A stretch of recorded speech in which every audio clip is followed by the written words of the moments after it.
안녕하세요. 오늘 시장 보셨나요? 와, 정말 한 편의 영화 같았어요.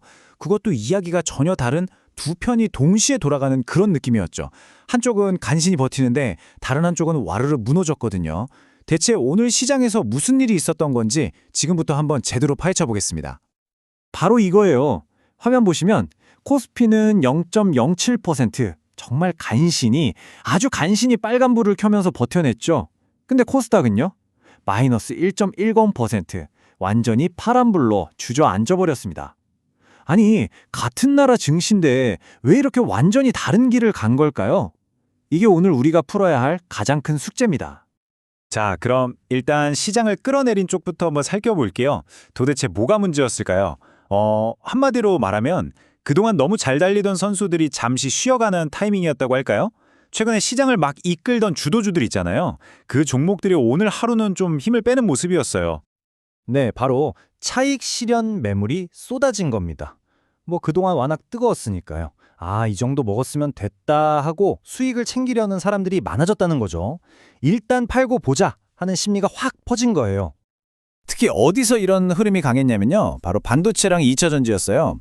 요즘 제일 핫하다는 HBM, CXL 같은 첨단 반도체는 물론이고 관련 장비주들, 그리고 2차 전지의 우주항공까지 진짜 이름만 들어도 쟁쟁한 어제의 영웅들이 오늘은 단체로 좀 쉬어가는 분위기였습니다.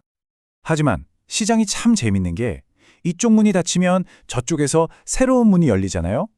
이렇게 시장 전반이 좀 가라앉는 분위기 속에서도 이걸 비웃기라도 하듯 완전히 반대로 하늘 높은 줄 모르고 치솟은 종목들이 있었단 말이죠. 새로운 스타가 탄생한 거예요. 과연 누구였을까요? 첫 번째 주인공은 바로 AI, 인공지능이었습니다. 특히 정부에서 나온 아주 중요한 발표 하나가 귀야말로 불을 붙였죠. 자, 보세요. 뉴스 하나가 얼마나 큰 힘을 갖는지 보여주는 대목인데요. 정부가 우리나라 AI 데이터 센터에 국산 AI 칩을 쓰는 걸 검토하겠다. 딱 이 한마디를 한 겁니다. 근데 이 소식이 나오자마자 국내 AI 칩 설계 회사인 퓨리오사 AI 있죠? 여기에 투자했거나 관련된 회사들 주가가 정말 말 그대로 폭발해버렸습니다.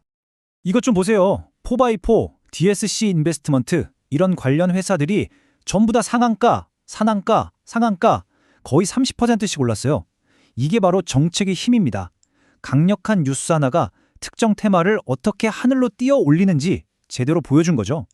자, 두 번째 스타는 좀 의외의 곳에서 나왔습니다. 바로 유통업계예요. 진짜 오랫동안 꽁꽁 묶여있던 규제가 하나 풀렸거든요. 그러면서 엄청난 기대감이 시장에 확 퍼졌습니다. 무려 14년 만이랍니다. 14년. 정부가 드디어 대형마트도 새벽 배송을 할 수 있게 허용해 준 거예요. 이 소식이 나오자마자 투자자들이 가만히 있었겠어요? 당연히 관련 유통주들, 그리고 이 많은 물건을 배송해야 할 물류회사들 주가가 그냥 동시에 들썩이기 시작했습니다. 그리고 이 숫자를 보세요. 와, CJ 대한통운 우리나라 대표 물류회사잖아요. 하루 만에 16.82%가 올랐습니다. 정말 어마어마하죠? 정책 하나 바뀐 게 이렇게 큰 나비 효과를 불러온 겁니다. 자, 세 번째 주인공은 로봇입니다. 이번엔 정부 정책 같은 게 아니었어요.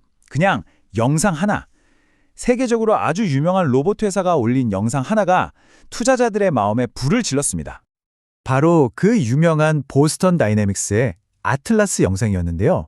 이 로봇이 움직이는 걸 보면 와, 이건 그냥 기계가 아니구나 싶어요. 이게 바로 피지컬 AI, 그러니까 현실 세계에서 직접 움직이는 인공지능이거든요. 이 영상 하나로 휴머노이드 로봇의 미래에 대한 기대감이 그냥 폭발한 거죠. 그리고 그 열기는 바다 건너 우리나라 시장까지 고스란히 전달됐습니다. 그래서 로봇에 들어가는 부품을 만드는 회사들은 물론이고 좀 재밌는 게 이런 AI나 로봇을 위한 인프라, 데이터 센터 같은 걸 지어야 하니까 건설주까지 같이 오르는 현상이 나타났어요. 기술 발전 하나가 전혀 상관없어 보이는 산업까지 어떻게 영향을 미치는지 보여주는 아주 흥미로운 예시죠. 자, 그럼 정리를 한번 해보죠. 한쪽은 내리고 한쪽은 오르고 이 완전히 다른 시장의 두 얼굴 뒤에는 과연 돈이 어떻게 움직였을까요? 누가 사고 누가 팔았는지 지금부터 돈의 흐름을 한번 따라가 보겠습니다. 네, 이 표 하나에 오늘 시장의 모든 이야기가 담겨 있습니다. 복잡해 보이지만 핵심만 딱 짚어드릴게요. 코스피랑 코스닥에서 외국인, 기관, 그리고 개인이 완전히 서로 다른 행동을 했어요. 이 숫자들 지금부터 제가 쉽게 풀어서 설명해 드릴게요. 핵심은 이거예요. 간단합니다. 코스피에서는 외국인이랑 기관, 우리가 흔히 큰 손이라고 부르는 이들이 주식을 사들였어요. 그러니까 지수가 버틸 수 있었던 거죠. 반면에 코스닥에서는요, 이 큰 손들이 주식을 막 내다 팔았습니다. 개인 투자자들이 그걸 열심히 사들였지만 떨어지는 칼날을 막기엔 역부족이었던 거고요. 바로 이 수급의 차이가 오늘 코스피와 코스닥의 운명을 갈라놓은 겁니다. 자, 그럼 오늘 이 형상을 통해서 우리가 뭘 알 수 있을까요? 그냥 뭐는 오르고 뭐는 내렸네. 여기서 끝날 게 아니에요. 오늘 시장은 지금 현재 주식시장의 체질, 그 성격 자체가 바뀌고 있다는 아주 중요한 신호를 우리에게 보내주고 있습니다. 바로 이 문장입니다. 시장은 이제 큰 산업의 흐름을 따라가기보다는 특정 뉴스에 따라 움직이는 테마 투자 국면에 들어서고 있다. 이게 무슨 말이냐면요.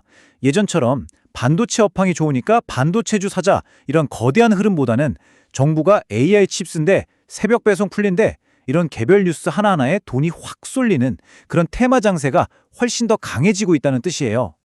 그래서 요즘 시장의 공략법은 딱 이 3단계로 정리할 수 있어요. 첫째, 정부 정책이나 깜짝 기술 뉴스 같은 아주 강력한 촉매제가 딱 터집니다. 그럼 둘째, 그 소식을 들은 투자자들의 돈이 순식간에 그쪽으로 몰려들고요. 마지막으로 셋째, 그렇게 형성된 새로운 테마가 그날 하루 시장의 주인공이 되는 거죠. 이 패턴이 계속 반복되고 있는 겁니다. 그렇다면 마지막으로 우리에게 남는 질문은 이겁니다.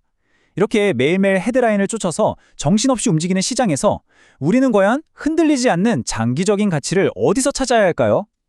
여러분은 어떻게 생각하시나요? 오늘 이야기가 그에 대한 답을 찾는데 조금이나마 도움이 되었으면 좋겠습니다.